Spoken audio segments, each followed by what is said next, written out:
C'est un fléau qui est interdit par le gouvernement, mais ça se pratique parce que la coutume elle est plus forte que la loi. Et pour ça, chez nous, on n'a pas cette culture de porter plainte contre nos parents. Et à la police, on n'a pas le droit de dire non à nos parents. Donc, ma seule fille que j'ai, Amira, et je ne voulais pas qu'elle subisse tout ce que j'ai subi. Donc, c'est ce qui a fait que j'ai fui la Côte d'Ivoire pour venir me réfugier dans un pays de droit qui est la France. Je suis venue parce que ma fille était en danger dans mon pays, donc je suis venue pour la faire protéger. Donc si je repartais, c'est comme si je n'avais rien fait. Donc j'ai trouvé d'autres moyens. C'est là que j'ai été dirigée par d'autres associations et d'aller faire une autre demande d'asile.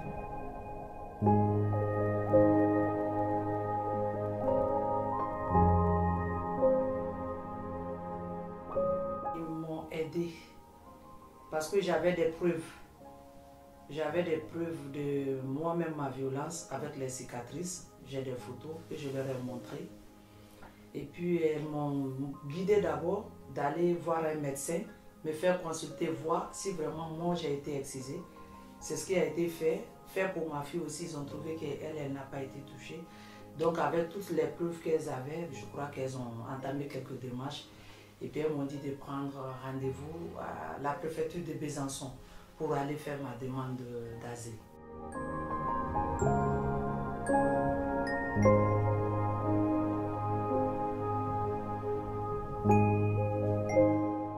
Bintou, c'est elle-même qui a pris rendez-vous à Belfort et puis elle a évoqué sa situation administrative.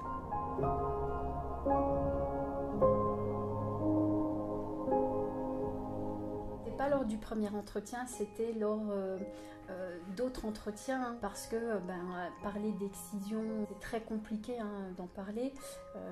Bintou a également été violée, donc ça a été très difficile. Lorsque elle est venue me voir, c'était vraiment par rapport à sa situation administrative, mais elle m'a beaucoup parlé de sa fille et qu'elle ne souhaitait pas rentrer dans son pays d'origine en raison des violences effectivement qu'elle avait subies là-bas dans son pays d'origine.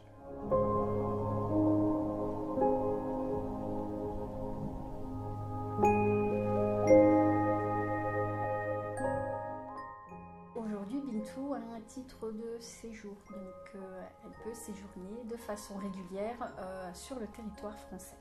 Souvent, et ça on le constate avec toutes les femmes étrangères qui ont vu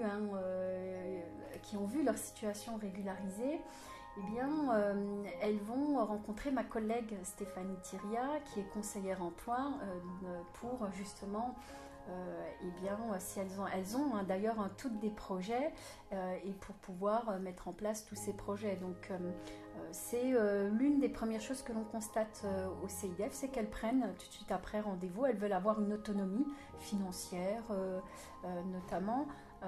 Elles veulent effectivement mettre en place leurs projets professionnels qu'elles avaient, pour certaines depuis des années en tête, et c'est l'une des choses en tout cas que l'on constate à Belfort.